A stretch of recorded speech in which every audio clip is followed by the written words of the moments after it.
Καλωσορίσατε στο κανάλι Πλάνο. Σήμερα θα μιλήσουμε για ένα από τα πιο επικίνδυνα ξενικά είδη που έχουν εμφανιστεί στις ελληνικές θάλασσες, το λαγοκέφαλο. Ένα ψάρι που μπορεί να καταστρέψει δίχτυα, να κόψει πετονιές με μία μόνο δαγκονιά και που περιέχει μία από τις ισχυρότερες φυσικές τοξίνες στον κόσμο. Τα τελευταία χρόνια εμφανίζεται όλο και πιο συχνά στις ελληνικές θάλασσες, προκαλώντας προβλήματα στους ψαράδες και επηρεάζοντας το θαλάσσιο οικοσύστημα. Πώς έφτασε όμως μέχρι εδώ? Γιατί εξαπλώνεται τόσο γρήγορα? Είναι πραγματικά επικίνδυνος για τον άνθρωπο. Και τι πρέπει να κάνεις αν βρεθείς πρόσωπο με πρόσωπο μαζί του? Μείνε μέχρι το τέλος του βίντεο, γιατί θα απαντήσουμε σε όλες αυτές τις ερωτήσεις και θα δούμε τι πραγματικά ισχύει για αυτό το εντυπωσιακό αλλά και επικίνδυνο ψάρι.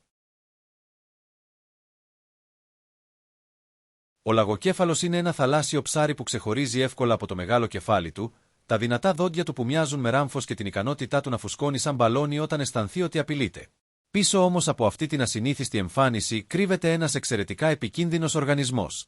Ο λαγοκέφαλος περιέχει τη τετροδοτοξίνη, μία από τις ισχυρότερες φυσικές τοξίνες που υπάρχουν. Η τοξίνη βρίσκεται κυρίως στα εσωτερικά του όργανα, όπως το ύπαρ. Η κατανάλωσή του μπορεί να προκαλέσει σοβαρή δηλητηρίαση, με συμπτώματα όπως μούδιασμα, ζάλι, δυσκολία στην αναπνοή και παράλυση. Το πιο σοβαρό είναι ότι μέχρι σήμερα δεν υπάρχει ειδικό αντίδοτο. Για αυτόν τον λόγο, ο λαγοκέφαλος δεν πρέπει ποτέ να καταναλώνεται.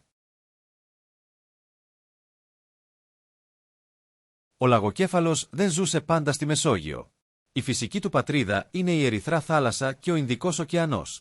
Μετά το άνοιγμα της διόρυγας του Σουέζ, πολλά θαλάσσια είδη άρχισαν να περνούν στη Μεσόγειο. Ο λαγοκέφαλος ήταν ένα από αυτά. Τα τελευταία χρόνια, η άνοδος της θερμοκρασίας της θάλασσας βοήθησε το είδος να εγκατασταθεί και να εξαπλωθεί ακόμα περισσότερο. Σήμερα συναντάται σε πολλές περιοχές της Ελλάδας, ιδιαίτερα στο Αιγαίο, στα Δωδεκάνησα, στην Κρήτη και στο Ιόνιο, ενώ οι εμφανίσεις του αυξάνονται συνεχώς. Ο λαγοκέφαλος δεν είναι επικίνδυνος μόνο λόγω της τοξίνης του. Διαθέτει εξαιρετικά δυνατά δόντια, ικανά να σπάσουν όστρακα, να κόψουν πετονιές και να καταστρέψουν αλλιευτικά εργαλεία. Οι ψαράδες συχνά βλέπουν τα δίχτυα τους κατεστραμμένα ή τα ψάρια που έχουν πιάσει μισοφαγωμένα από λαγοκέφαλους. Παράλληλα, τρέφεται με πολλά διαφορετικά θαλάσσια είδη, όπως καβούρια, αχινούς, χταπόδια και μικρότερα ψάρια. Έτσι επηρεάζει την ισορροπία του οικοσυστήματος και μειώνει τους πληθυσμούς άλλων οργανισμών. Ένα ακόμη πρόβλημα είναι ότι στη Μεσόγειο έχει ελάχιστους φυσικούς θηρευτές. Αυτό του επιτρέπει να πολλαπλασιάζεται γρήγορα και να εξαπλώνεται κάθε χρόνο σε νέες περιοχές. Οι επιθέσεις σε λουόμενους είναι σπάνιες. Ωστόσο, αν κάποιος προσπαθήσει να πιάσει έναν λαγοκέφαλο με γυμνά χέρια, μπορεί να δεχτεί πολύ σοβαρό δάγκωμα. Τα δόντια του λειτουργούν σαν ένα πολύ δυνατό ράμφος και μπορούν να προκαλέσουν σοβαρό τραυματισμό.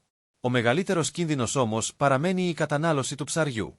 Γι' αυτό αν κάποιος πιάσει λαγοκέφαλο κατά τη διάρκεια ψαρέματος, δεν πρέπει ποτέ να τον κρατήσει για φαγητό, ακόμη και αν ακούσει ότι μπορεί να καθαριστεί με ασφάλεια. Η ασφαλέστερη επιλογή είναι να μην καταναλωθεί ποτέ.